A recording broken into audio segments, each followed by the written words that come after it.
The week of prayer for Christian unity opened in the Holy Land in the footsteps of the three wise men.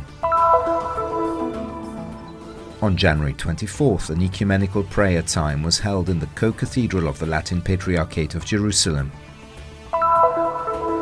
Mount Garizim preserves many archaeological finds, including the remains of a church dedicated to Mary, Mother of God. New archaeological site inaugurated in Gaza. It also includes a 5th century church.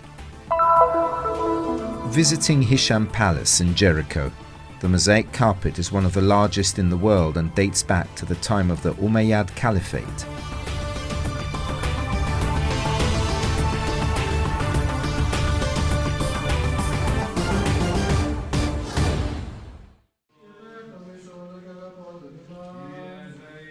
Prayers rise to God from the Holy Sepulchre. The celebration of Vespers by the Greek Orthodox community on Saturday, January the 22nd, officially opened the week of prayer for Christian unity in the Holy Land. In these first days, the Christian community is gathered in the cathedrals of the Anglicans, Lutherans and Catholics in a sort of pilgrimage through different rites and traditions, but in a single choral prayer to God for unity among His children. A long-awaited appointment after last year's cancellation due to the pandemic. Christianity began in this place. This is where Jesus taught, this is where Jesus had his passion, this is where Jesus died and rose again from the dead. I think this is what makes this place and makes this service and makes our efforts in Jerusalem very special. In the east we saw his star appear, and we came here to honor him, is the theme chosen as a guide for this year's meditations. Words that, as it was for the wise men, ask us to set out on our journey. This is what the Magi did. They studied, they understood that in that sign there was a new reality that was being born. When they understood this, the third verb comes, which is to go towards this reality that they saw, and they followed it up to the grotto. Then they changed their way, and after this week we too should change our way of seeing and meeting each other.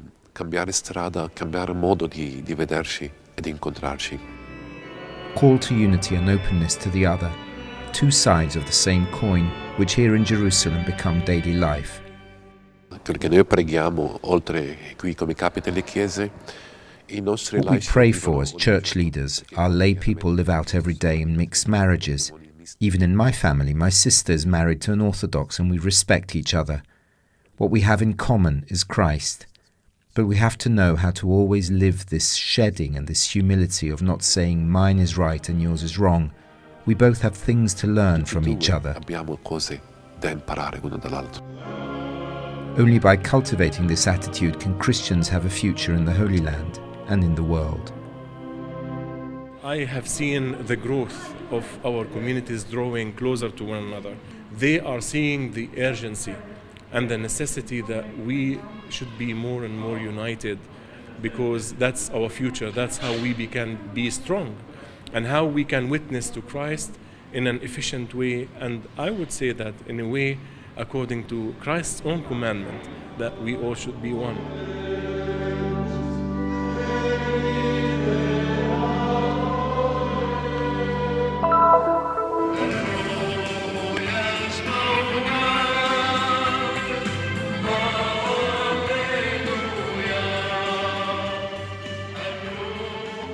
On the occasion of the Week of Prayer for Christian Unity, the co-cathedral of the Latin Patriarchate of Jerusalem hosted a moment of ecumenical prayer promoted by the Catechetical Office of the Latin Patriarchate in collaboration with the Ecumenical Center Sabeel.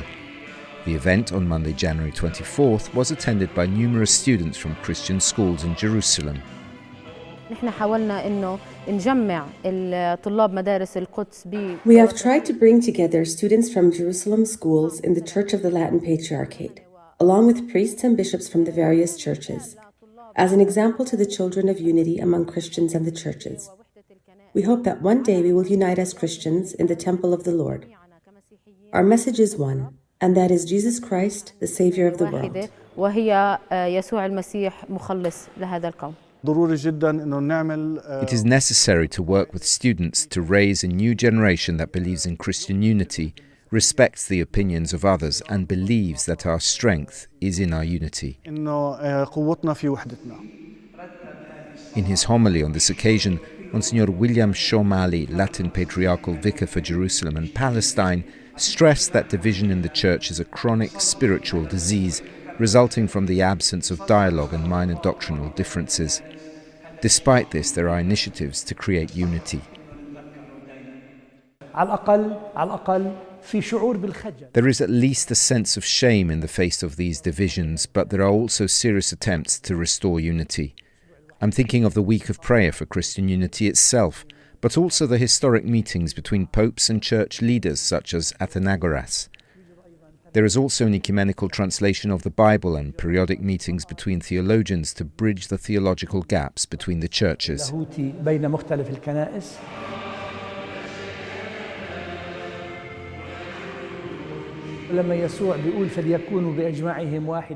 When Jesus says, "May they all be one, as you and I, Father, are one," Jesus' prayer is always effective, but we do not know when unity will come.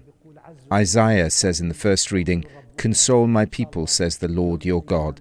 I hope that one day we will rejoice in the unity that has always been at the origin of the life of the Church. The prayers and hymns that rose from the co-cathedral of the Most Holy Name of Jesus created an atmosphere of unity among those present, united in the name of Jesus and in the sign of the cross, repeated in the final blessing by all the priests.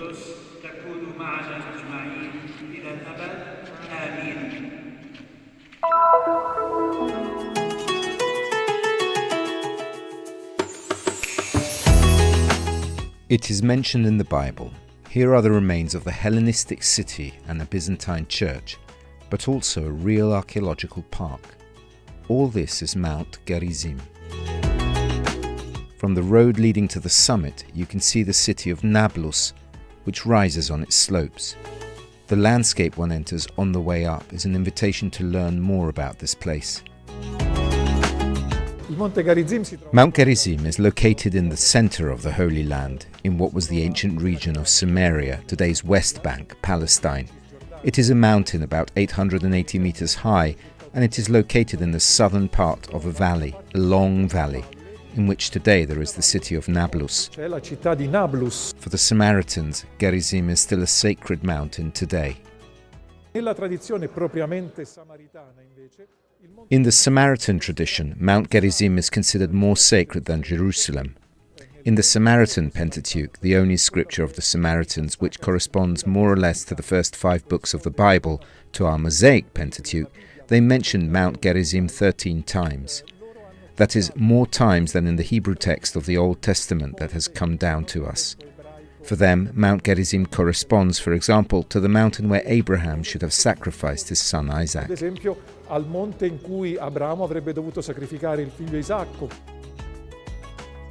Archaeological excavations on Mount Gerizim began in 1982. The findings belong to the Persian, Byzantine and Hellenistic times.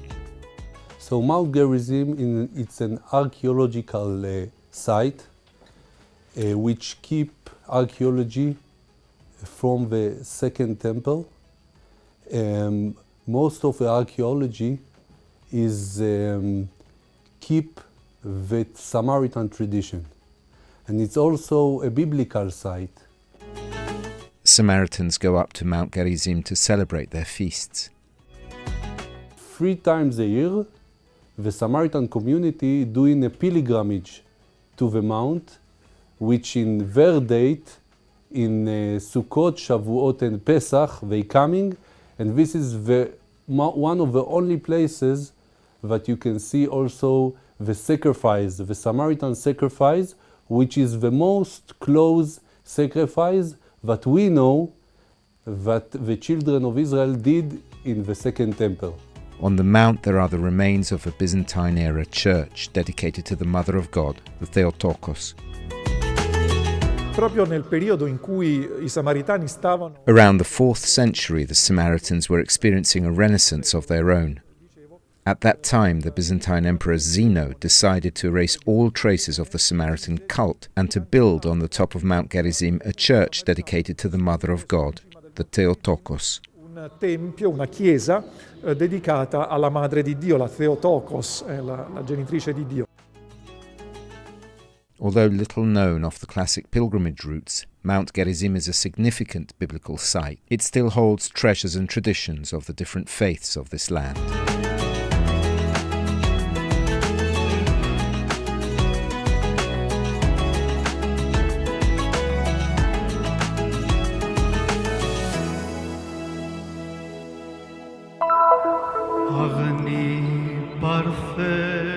The Ministry of Tourism and Antiquities of the Gaza Strip has inaugurated, after 3 years of restoration, the archaeological site containing the Byzantine Church, discovered in the city of Jabalia in 1997. The archaeological site has an area of about 800 square meters.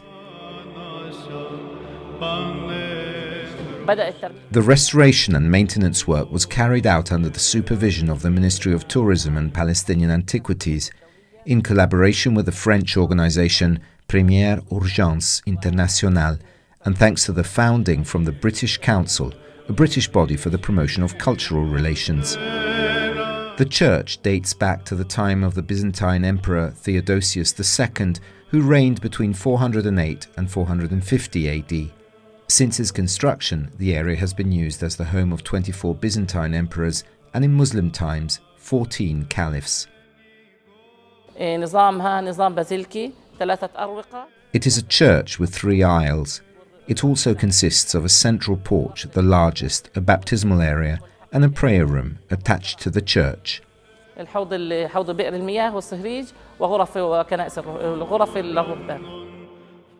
floor of the church is composed of mosaic carpets decorated with various geometric, floral, and animal motifs.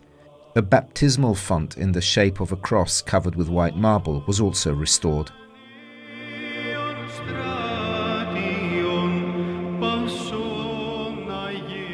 16 mosaics in ancient Greek language were also discovered in the area. This was a project that involved the restoration of the mosaic floors and the maintenance of the archaeological parts. Specific paths were created for visitors, and above the church the roof was reconstructed as it must have appeared in the 5th century AD.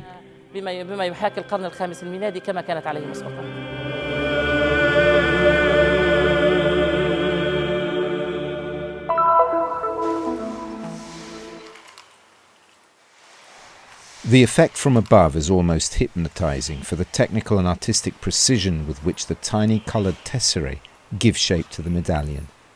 This is at the centre of one of the largest mosaics in the world, 863 square metres in size, divided into 38 mosaic carpets. The carpets adorn the luxurious spa complex of the Hisham Palace. It was one of the best expressions of early Islamic art and returned to light thanks to a restoration that lasted more than 5 years.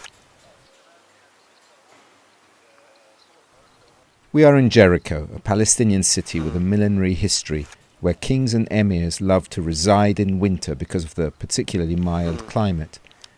Even the Umayyad Caliphate of Damascus, who ruled the region in the 8th century, decided to build one of his sumptuous desert castles here. The complex included a palace, a mosque, and a large audience hall equipped with sumptuous baths. It's very beautiful, but the main part of it, it's what called the Tree of Life. The Tree of Life is orange tree. Under it there is a lion attack gazelle, and the other part, the other side, there is 2 gazelles live peacefully. Tree of Life. This is the cycle of life, peace and war. This mosaic carpet, it's in the Diwan, a small room that the Khalifa invite his major guests. An earthquake destroyed the palace in 749, shortly after its construction. Abandoned for centuries, it was re-explored in the early 1900s. The British mandate, there is archaeologist called Dimitri Baramki, it's Palestinian archaeologist, and Robert Hamilton. They start to make excavation in this place. They uncovered all the place, and they uncovered also this part of mosaic. Due to the complex political situation, the site, while visitable, continued to deteriorate until 5 years ago, when the Japanese government decided to support the restoration project. 10 million euros to build the protective structure, waiting for the next phase. The next stage is to make a renovation and restoration for this carpet. There is many parts damaged. We need first now urgently to treat and to deal with the damaged parts, and later we are thinking with a general or big project to make a renovation for all of this carpet.